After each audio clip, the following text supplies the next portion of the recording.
Nós já estamos de volta e você está assistindo Missão 360. Aqui nós vamos conhecer pessoas, lugares e culturas ao redor do mundo. E nesse primeiro programa nós conversamos com Gary Krause, ele é o líder mundial de missão global da Igreja Adventista.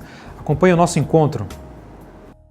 Pastor Gary, muito obrigado pela sua disposição de participar conosco no primeiro programa Missão 360. É um privilégio tê-lo aqui conosco. A primeira pergunta, qual foi a missão que Cristo nos deu quando passou aqui por essa terra? Essa é uma ótima pergunta. Muitos cristãos provavelmente responderiam que é batizar pessoas, mas na verdade a comissão que Jesus nos deixou era de ir e de fazer discípulos. E discípulos são pessoas que seguem a Jesus, que o obedecem e que são uma bênção para o mundo. Então, a comissão que ele nos deu foi: vá, compartilhe o meu amor e faça discípulos. Agora, Cristo tinha uma maneira de fazer isso. Algumas pessoas falam do método de Cristo. Qual é esse método e quais eram as etapas que Cristo nos ensinou a seguir para atrair as pessoas? Nos Evangelhos podemos ver Cristo colocando o seu método em prática. E o melhor resumo que eu li foi de Ellen White, onde ela diz que Jesus se misturava com as pessoas, mostrava simpatia para com elas, atendia suas necessidades, ganhava sua confiança e somente então as convidava a segui-lo. Então é um processo de 5 passos, onde ele começava pregando. Então ele se misturava com as pessoas e atendia suas necessidades. Uma vez que você ganha a confiança de uma pessoa, então você pode convidá-la a seguir a Cristo. Agora uma pergunta sobre a Igreja Adventista. O senhor é o líder dessa área de missão da Igreja Adventista. O que significa essa ideia de missão global e por que a Igreja Adventista iniciou essa iniciativa há alguns anos atrás? A Igreja Adventista está, na realidade, celebrando 25 anos de nascimento da missão global. De volta a 1990, a Igreja elaborou esta iniciativa para começar novas congregações em novas áreas geográficas, mas também entre novos grupos de pessoas. Em outras palavras, os líderes da igreja pegaram o mapa do mundo e viram que em algumas partes do mundo o cristianismo é muito forte, mas há outras partes do mundo e certos grupos de pessoas onde não fizemos nenhum impacto, onde não tivemos a oportunidade de compartilhar o amor de Deus. Então, Missão Global é uma iniciativa para gerar novas congregações entre esses grupos de pessoas e áreas geográficas não alcançadas. Pastor Gary, voltando agora à nossa segunda questão, sobre o método de Cristo. Por que é que o método de Cristo é o caminho mais eficiente para alcançar as pessoas? A razão pela qual acho que é o método mais criativo é porque é um ministério integral. Não se trata apenas de convencer alguém intelectualmente e dar uma lista de doutrinas. Na verdade, se trata de dizer, é assim que a sua vida pode mudar. Então, Jesus atendia as necessidades físicas, emocionais, sociais, assim como as necessidades espirituais. Do ponto de vista de Cristo, a necessidade espiritual não está separada da necessidade física. Tudo está junto. Acho que quando ministramos holisticamente, então é mais provável que tenhamos um impacto duradouro em suas vidas. Voltando agora a uma pergunta da sua posição como líder da igreja na área de missão. O senhor poderia mencionar 3 principais desafios que a igreja enfrenta ao redor do mundo, em lugares difíceis de pregar o evangelho? Tenho que mencionar 3. Em primeiro lugar, eu diria a janela 1040. Essa é uma região que começa no noroeste da África e através do Oriente Médio até a Ásia. 60% da população mundial vive lá. E a vasta maioria das pessoas nunca ouviu o nome de Jesus. Eu combinaria 2 no segundo desafio, que são as cidades e o crescimento do secularismo e pós-modernismo, porque estão conectados. As cidades estão multiplicando seu tamanho a cada dia. Esse é o novo campo missionário.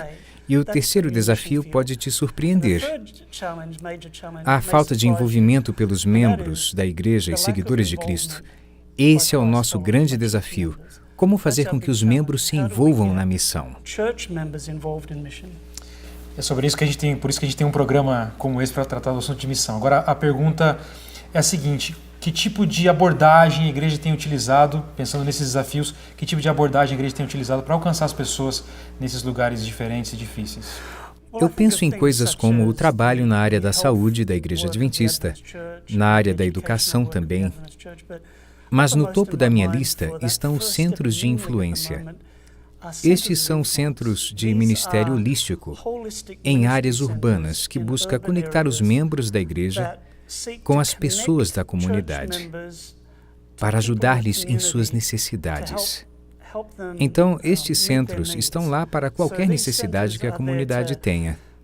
Talvez as pessoas se sintam solitárias, então pode ser um centro para fazer amigos, pode ser uma comunidade com alto índice de diabetes, então pode ser um centro para controlar esse problema. Basicamente, um centro holístico que se conecta com a comunidade. Pastor Gary, ao redor do mundo, ao viajar e conhecer o mundo, a igreja, que histórias interessantes o senhor tem visto, tem acompanhado de iniciativas de membros que querem ser missionários? Os métodos mais criativos que eu tenho visto são realizados por pioneiros da missão global. São membros leigos da igreja que plantam novas congregações dentro de sua própria cultura. Eles usam métodos incríveis. Eu conheci pioneiros que ensinavam agricultura, que eram professores de inglês, que simplesmente jogavam futebol com as crianças na quadra, apenas criando uma conexão com as pessoas.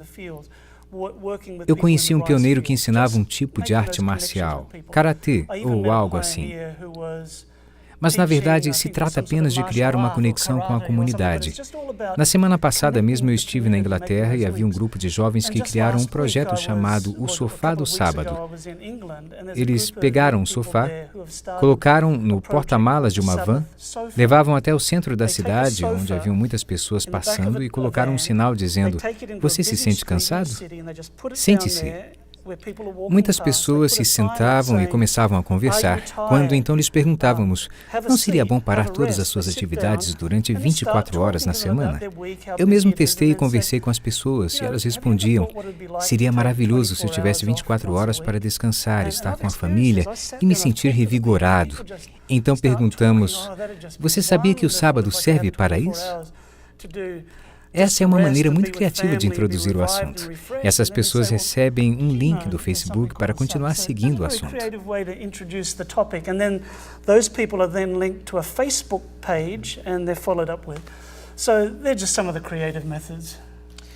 Quais são os resultados desses projetos, iniciativas e, junto com as iniciativas tradicionais da igreja, o que a igreja tem conseguido? Quais são os números, os resultados do trabalho missionário da igreja ao redor do mundo? Tem algumas partes do mundo onde a Igreja Adventista está crescendo rapidamente, como a parte sul da África, lugares como as Filipinas, América Central, a América do Sul.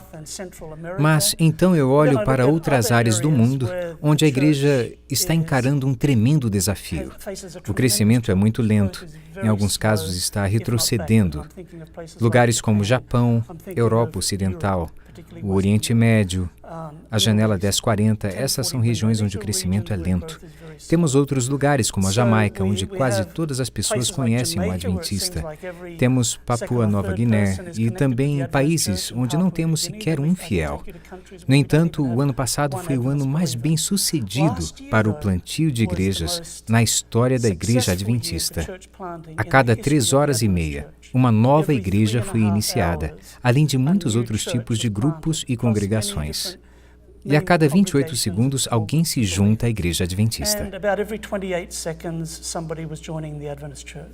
Uma última pergunta agora para encerrar a nossa participação aqui no programa Missão 360.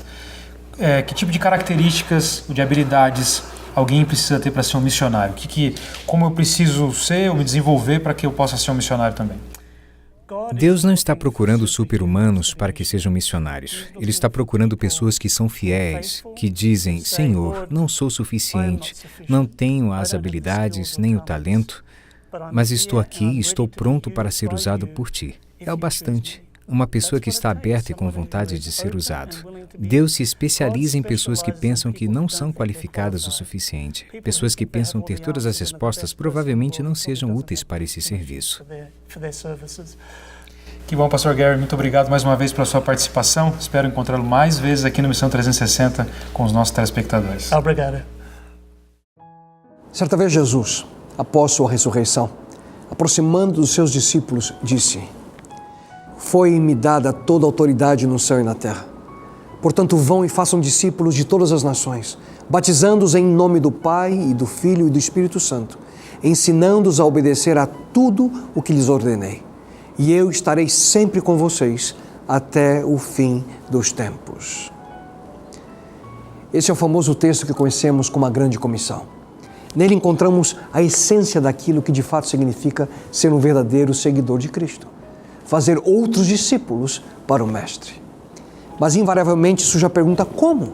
Como posso cumprir a missão que Jesus deixou para mim? Como você e eu podemos de maneira prática compartilhar a nossa experiência com Cristo e levar outras pessoas a um real e significativo relacionamento com Ele? Será que existe alguma estratégia que poderíamos usar como exemplo?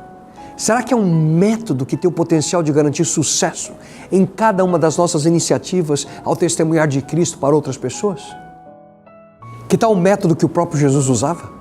O método de Cristo é assim descrito no livro A Ciência do Bom Viver, na página 143. Somente o método de Cristo dará verdadeiro êxito no alcançar as pessoas. O Salvador se misturava com as pessoas como alguém que lhes desejava o bem, demonstrava simpatia por elas, ministrava as suas necessidades e ganhava sua confiança. Convidava então: segue-me. Você percebe? Aqui encontramos a essência do testemunho cristão em 5 passos. Em primeiro lugar, Jesus Cristo intencionalmente se misturava com as pessoas dos seus dias, com o propósito de não apenas compreendê-las, mas acima de tudo encontrar a oportunidade ideal de compartilhar de maneira sincera o amor de Deus para com elas. Em seguida, o Mestre manifestava algo maravilhoso que tem um valor inestimável entre nós: simpatia. Quem não gosta de estar perto de alguém assim? De maneira singela, Jesus desenvolvia em cada relacionamento a capacidade de sentir aquilo que as outras pessoas sentiam. Ele dava a devida atenção e assim atraía o coração das pessoas. Mas Jesus não parava no passo da simpatia. Ele rapidamente descobria a real necessidade das pessoas para assim ministrar a cada uma delas. Em outras palavras, Jesus servia com amor de acordo com a carência do ser humano. Aos doentes, ele oferecia cura. Aos famintos, pão. Aos cansados, alívio. Aos desamparados, esperança. Aos pecadores, perdão. O resultado de agir assim? Esse é o passo seguinte. Pense comigo. Quando entramos em contato com outras pessoas na busca do melhor a elas, demonstrando verdadeira simpatia e servindo de acordo com a necessidade, o que geralmente acontece? O mesmo que acontecia com Jesus. Assim ele ganhava a confiança de cada pessoa. Assim ele derrubava as barreiras de rejeição e do preconceito. Assim Jesus fazia um amigo. Então, e somente então, Cristo convidava: segue-me. O chamado para um novo discípulo era apenas oferecido ao coração já aberto, aquele coração pronto para ser confrontado com um convite de entrega total e incondicional. Esse era o processo de testemunho de Jesus. Essa era a sua estratégia de como alcançar de maneira poderosa o coração humano. Esse era o seu método de fazer discípulos. Quando consideramos o exemplo de Cristo, nós precisamos compreender quão crucial é a necessidade de mantermos um íntimo relacionamento de amor com Ele, para que assim você e eu possamos, ao lado do nosso Mestre, sentir como Ele sentiu, agir como Ele agiu, amar como Ele amou. Ele disse aos seus primeiros discípulos: vocês também testemunharão, pois estão comigo desde o princípio. E então, você também deseja ser um discípulo de Jesus? Que tal seguir o método que Ele nos deu no cumprimento da missão? Essa é uma mensagem que, sem dúvida, nos inspira a seguir os passos daquele que é nosso exemplo em tudo, não é? Mas será que nós conseguimos realmente entender e colocar em prática a missão deixada por Cristo da forma como os discípulos entenderam? Ser missionário é acreditar na real necessidade de falar do amor de Jesus a quem ainda não o conhece. E como vimos, esse envolvimento pode ser social, humanitário, na área de saúde, profissional, enfim, há uma infinidade de maneiras para falar de Deus. O importante é que você esteja envolvido em alguma atividade missionária. Mas lembre-se, não é preciso ir a lugares remotos para ser um missionário. Não é preciso mudar de continente para desenvolver alguma atividade missionária. Você pode fazer isso bem perto da sua casa, usando seu tempo livre para conversar e construir confiança, ajudando alguém que precisa ou usando seu talento, seja ele qual for. Nós queremos saber se você já é um missionário ou se está querendo se envolver nessa tarefa. Então entre em contato com a gente, nos mande uma mensagem pelo Facebook, o endereço é facebook.com/missão360nt. Você também pode registrar a sua atividade missionária e nos marcar no Instagram, o perfil aparece aí na tela, @missão360, assim como o nosso Twitter. Você também pode acessar o nosso site, novotempo.com/missão360, para saber tudo sobre missão. Nós esperamos que você tenha gostado do programa. Obrigado pela companhia. Nós te esperamos na semana que vem, quando vamos conhecer outro eixo crucial da missão adventista, as grandes metrópoles. Te esperamos lá, um grande abraço.